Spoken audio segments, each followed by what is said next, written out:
আমাদের পিতা, আমাদের নেতা সাইয়েদনা ইব্রাহিম আলাইহিস সালামের পরীক্ষা, তার জীবনে অগণিত পরীক্ষার উপরে আমরা আলোচনা করছিলাম। ইব্রাহিম আলাইহিস সালাম তিনি ছিলেন তাওহীদের স্থপতি। তার পূর্বে যত আম্বিয়া আলাইহিস সালামগণ অতীত হয়েছিলেন, সবাই আদম আলাইহিস সালাম থেকে শুরু করে বিশ্বনবী মুহাম্মদ রাসূলুল্লাহ সাল্লাল্লাহু আলাইহি ওয়াসাল্লাম পর্যন্ত সকল আম্বিয়া আলাইহিস সালাম সবাই একই দাওয়াত দিয়েছেন, তাওহীদের দাওয়াত দিয়েছেন। সবার ঘোষণা একটাই ছিল যে লা ইলাহা ইল্লাল্লাহ। তবে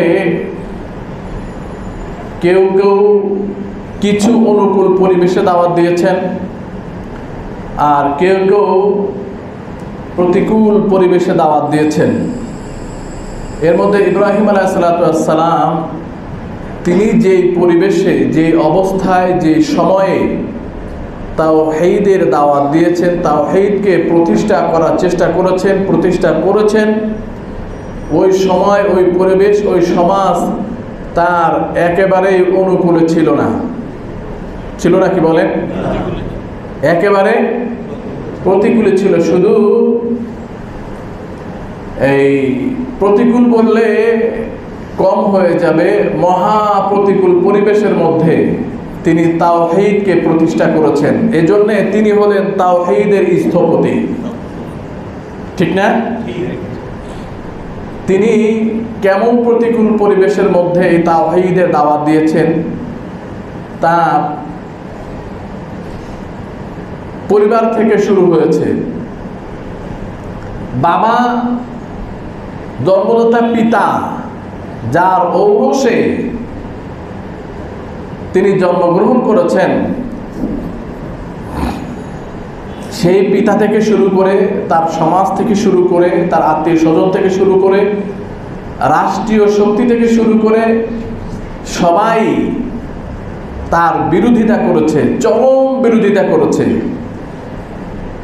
এমনকি পিতা, বাবা, সন্তান বাবার মতের যতই অমিল হয়, বাবার মতের বাইরে যায়, তো বাবার সাথে একটা ডিএনএ সম্পর্ক আছে না, একটা রক্তের সম্পর্ক আছে না।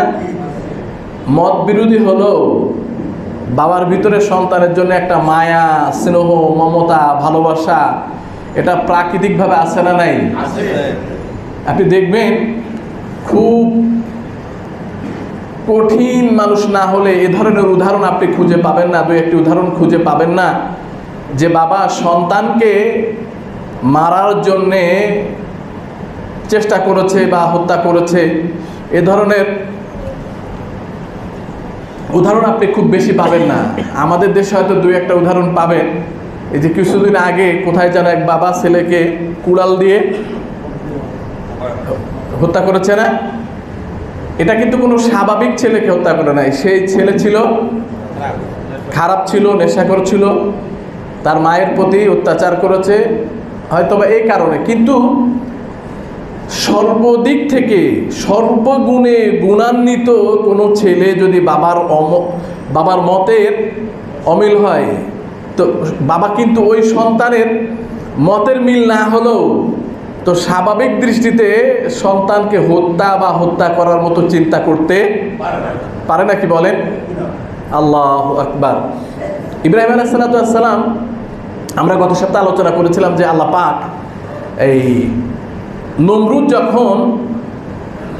যখন ঘোষণা করলো যে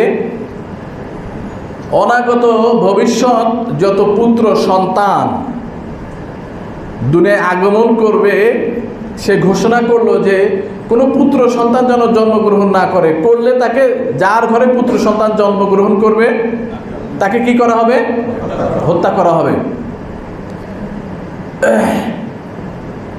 আল্লাহু আকবার। দুজন নবী, পৃথিবীতে দুজন নবী যারা জন্মের পূর্বেই, তাদের জন্মের পূর্বেই সমাজের সাথে তাদের যুদ্ধ শুরু হয়ে গেছে। এর ভিতরে ইব্রাহিম আলাইহিস সালাম একজন, আরেকজন মুসা আলাইহিস সালাম।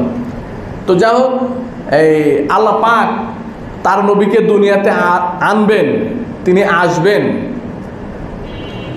এটা ঠেকাবার শক্তি দুনিয়ার কারো আছে? বলেন না আছে?